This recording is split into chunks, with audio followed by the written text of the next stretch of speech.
Bonjour à tous, je serai absent pour le 110e anniversaire du début de la bataille de Verdun, commémoré ce week-end au Bois des Corps. Je tenais néanmoins à rendre hommage aux chasseurs des 56e et 59e BCP qui, sous les ordres du lieutenant-colonel Drian, firent le sacrifice de leur vie afin d'essayer d'endiguer la vague déferlante de l'ennemi sur ce secteur. Drian savait, il savait que quelque chose d'effroyable se tramait au-delà du Bois des Corps et des bois environnants. Les renseignements obtenus par les déserteurs alsaciens, mosellans, les prisonniers et par le poste d'écoute qu'il avait fait installer témoignent en ce sens. Alors, il va préparer ses chasseurs au pire. Le 20 janvier 1916, il rédige un ordre du jour, ce sera le dernier, où il mentionne que ces chasseurs devront coûte que coûte défendre le terrain jusqu'au sacrifice suprême. Je vais vous en lire un extrait.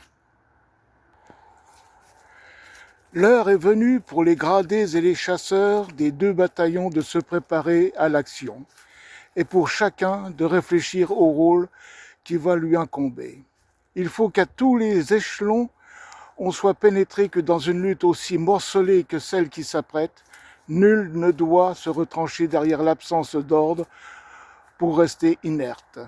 Multiples seront les interruptions de communication, fréquentes les occasions où des portions d'effectifs se retrouveront livrées à elles-mêmes.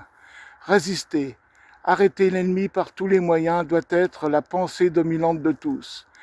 Les chasseurs se rappelleront surtout que dans les combats auxquels ils ont assisté depuis 17 mois, ils n'ont laissé entre les mains de l'ennemi d'autres prisonniers que les blessés. Les chasseurs ne se rendent pas. Voilà un extrait assez émouvant, poignant, que les chasseurs ont pris en compte. D'ailleurs, il écrit à sa femme le jour même que ces chasseurs préservés jusqu'à maintenant allaient connaître le sacrifice. Je voudrais rendre hommage aussi à toutes les unités de la 72e division d'infanterie de réserve qui, sous le général Batz, ont lutté comme ces braves chasseurs pour essayer d'endiguer la vague déferlante allemande.